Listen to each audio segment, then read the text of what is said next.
Hi everybody, I'm Emily and I'm a young ambassador for Beat, and today I'm going to be talking about how to handle eating disorders over Christmas, specifically bulimia and binge eating disorder.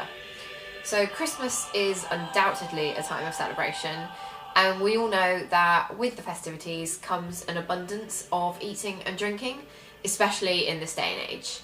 Now, that's not necessarily a bad thing. Christmas would not be Christmas for most of us without our pigs in blankets or our Christmas pudding. But for somebody suffering with an eating disorder, what's supposed to be one of the happiest times of the year can rapidly descend into a very anxiety-ridden and scary period of time. Now, growing up, Christmas was my absolute favourite season, and now that I'm rid of my eating disorder, I can't wait to get out and be free and enjoy the festivities again. However, I did spend two awful Christmas times, the first with bulimia and the second with binge eating disorder. Christmas is literally the opposite of everything that someone suffering with an eating disorder is used to, and sets off 1,000 alarm bells in their heads. People suffering with eating disorders cling to their ritual, their routine. They like to eat at specific times. They like to know what foods they're eating. And suddenly you're surrounded by family, you're surrounded by food, it's hard to get away. Emotions are often running quite high, which for somebody suffering with such a complex mental illness such as an eating disorder, your mood can be running quite low. In 2015, I spent the run-up to Christmas exercising excessively and obsessively day after day, even on Christmas Eve, to reach my perfect Christmas body. I don't know what I was even thinking or why I was doing it. I think part of me thought I'd look great in my Christmas dress, I don't know, and another part of me was like, I can reduce the damage that I will cause by eating too much on Christmas Day, basically.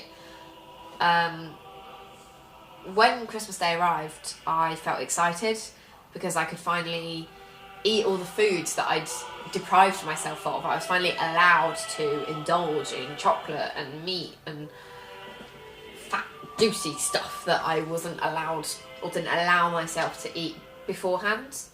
But very rapidly that excitement got replaced by guilt as the voices in my head got louder and louder and told me that I had to get rid of what I'd eaten, and I had to purge and get rid of it somehow. Essentially the binge and purge cycle that I went through on Christmas Day that year is the typical binge and purge cycle that any bulimic goes through on a daily basis. Essentially what I think happened is that the feelings of guilt, of excitement, of self-hatred, of sadness at not enjoying Christmas as much as I thought I should be, at frustration at myself and at my eating disorder, were amplified by the fact that you literally can't walk 2 feet at Christmas without being offered food, basically. Luckily my family were really good and really understanding about it. They kind of knew that if I was in a bad mood or I was upset or angry for seemingly no reason, it wasn't really me, it was the eating disorder. They managed to keep the focus off of food, so they kind of tried to move the focus onto board games or presents or carols or anything other than the food. And during Christmas dinner, they weren't judgmental or they didn't comment on how little or how much I chose to eat or what I chose to eat. They just kind of were there. And that was really good because paranoia practically goes hand in hand with eating disorders.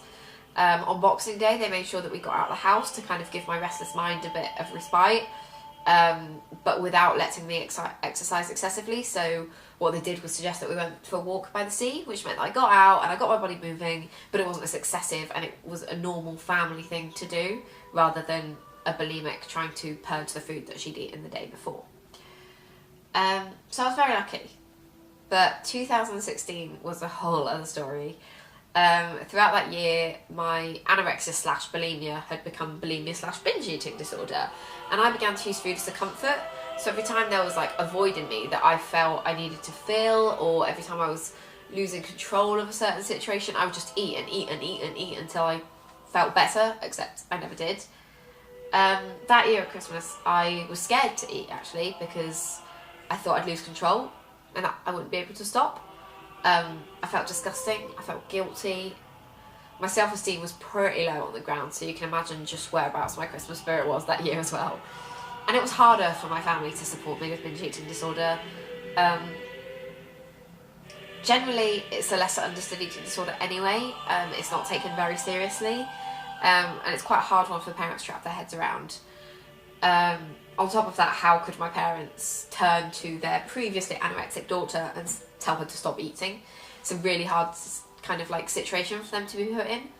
I actually ended up going to the gym for 2 hours on Christmas Day in 2016 just to, I don't know, kind of let out some of those pent up feelings. I felt alone, I felt really isolated that year, I felt like nobody understood, and I wanted nothing more than to have somebody to talk to. And 2017, I now know that I'm free to enjoy Christmas again this year as a new and recovered person. I know that I can sit down with my family on Christmas Day and leave the dinner table feeling slightly overstuffed, and that's okay.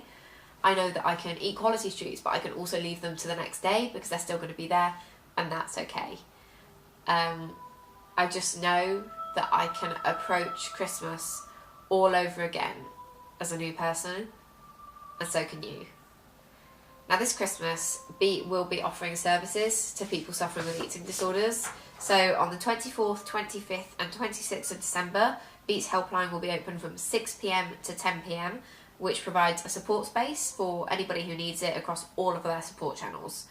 Beat will also be running 4 online peer support groups each day, and the aviary, which is a space for anybody supporting someone with an eating disorder, such as parents, partners, siblings, family members, etc. This will be open from 6 p.m.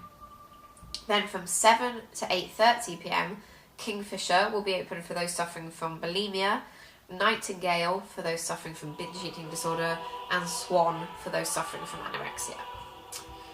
If you are suffering from an eating disorder this Christmas, please stay strong.